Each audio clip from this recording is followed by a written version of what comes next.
अस्सलाम वालेकुम व्यूवर्स, उम्मीद करता हूँ कि आप ठीक होंगे। आज की वीडियो में हम देखेंगे इटालियन की प्रेपोजिशने आर्टिकोलाता सू के साथ। सू का मतलब होता है ऊपर या पर। ठीक है,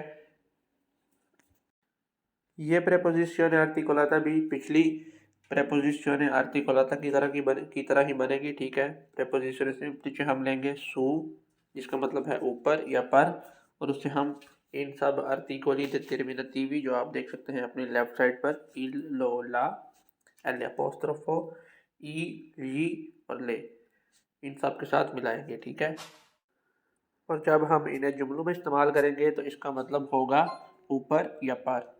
ठीक है, तो सबसे पहला है सू प्यू इल, सुल, सू प्यू लो, सुल्लो, सू प्यू ला, sulla, su più l'apostrofo, sul, su più i, sui, su più gli, sugli, su più le, sulle।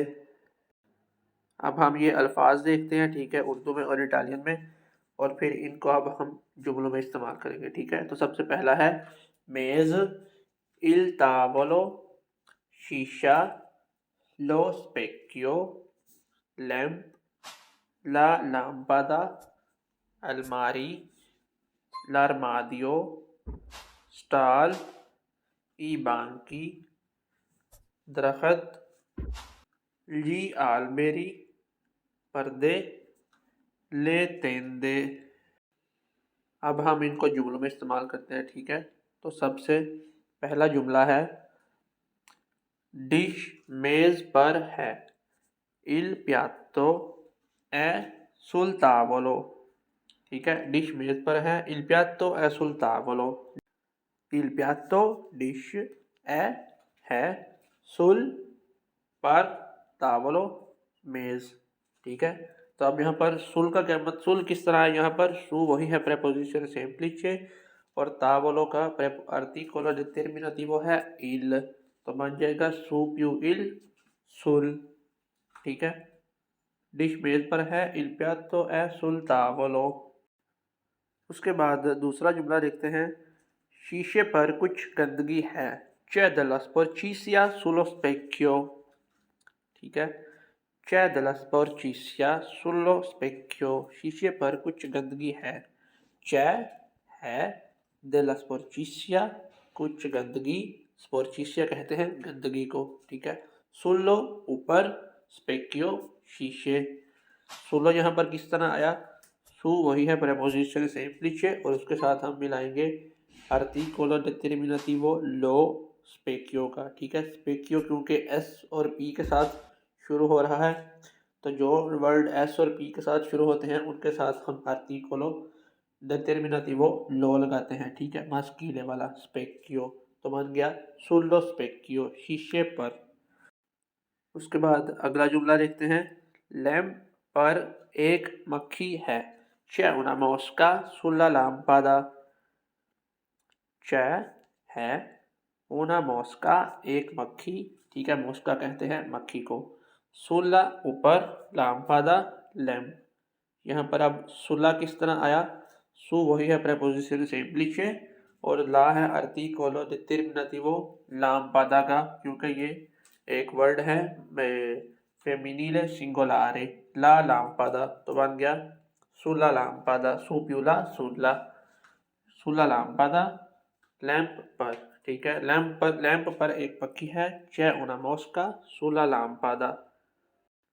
दूसरा जुमला देखते हैं, बैग अलमारी के ऊपर है, lo zaino è sull'armadio, lo zaino bag है, सुल ऊपर, armadio अलमारी। अब यहाँ पर सुल किस तरह आया, सू वही है प्रेपोजिशन सेम्प्लिce सू, और उसके साथ हम आर्टिकोलो डिटर्मिनेटिवो एल अपोस्ट्रोफो लगाएंगे armadio का, क्योंकि ये एक वर्ड है मस्कीले सिंगुलारे, लेकिन ये आ से स्टार्ट हो रहा है और ओ पर ख़त्म हो रहा है। ठीक है, एक दफ़ा फिर देख लेते हैं, बैग अलमारी के ऊपर है, lo zaino è sull'armadio। उसके बाद है कापियाँ मेज़ों पर हैं। I quaderni sono sui banchi। I quaderni कापियाँ sono हैं sui ऊपर banchi मेज़ों के। ठीक है, अब यहाँ पर हम देखेंगे sui किस तरह आया। su वही है preposizione semplice और उसके साथ हम articolo determinativo maschile plurale का लगाएंगे i banchi। banchi कहते हैं मेज़ों को। ठीक है, जो स्कूल में जब हम पढ़ते हैं तो जिस पर हम बैठते हैं कुर्सी को, उसको हम बांको भी कहते हैं। ठीक है, तावलो भी कहते हैं और बांको भी कहते हैं। तो बन जाएगा सू प्यूई सुई बांकी मेज़ों पर। कापियाँ मेज़ों पर हैं। I quaderni sono sui banchi। उसके बाद दूसरा जुमला है पैसे दरख्तों पर नहीं उगते। Il denaro non cresce sugli alberi। पैसे il denaro non नहीं cresce उगता है। ठीक है, sugli ऊपर alberi दरख्तों के।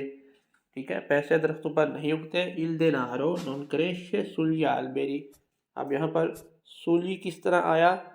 su वही है preposizione semplice और li है articolo determinativo alberi का। ठीक है, एक albero हो तो हम कहेंगे l'albero l अपोस्ट्रोफो के साथ, और अगर ज़्यादा alberi हो, ज़्यादा दरख्त हो, तो हम कहेंगे gli alberi। तो यहाँ पर सूली किस मानी में इस्तेमाल हुआ, पर के मानी में। ठीक है, कि दरख्तों पर नहीं उगते। उसके बाद आखिरी जुमला देखते हैं पर्दों पर थोड़े फूल हैं। Ci sono pochi fiori sulle tende। Ci sono हैं pochi थोड़े fiori फूल sulle ऊपर tende पर्दों के। ठीक है, अब यहाँ पर सुले किस तरह आया। सु है preposizione semplice और ले है articolo determinativo तेंदे का। ठीक है, तेंदे कहते हैं पर्दों को। अगर एक पर्दा होगा तो हम कहेंगे ला तेंदा, और अगर ज़्यादा पर्दे होंगे तो बनेगा ले तेंदे। ठीक है, तो यहाँ पर सुले किस मानी में इस्तेमाल हुआ, पर के मानी में। ठीक है, कि पर्दों पर थोड़े फूल हैं। Ci sono pochi fiori sulle tende। तो ये थी आज की वीडियो। उम्मीद करता हूँ कि आपको ये प्रपोजिशन आर्टिकुलाता की भी समझ आई होगी और इसे इस्तेमाल करना आया होगा। अगर आपको नहीं समझ आई किसी चीज़ की तो आप मुझे कमेंट में पूछ सकते हैं। अपना ख्याल रखिएगा, दुआओं में याद रखिएगा। मिलते हैं एक और नई वीडियो के साथ, तब तक के लिए अल्लाह हाफिज़।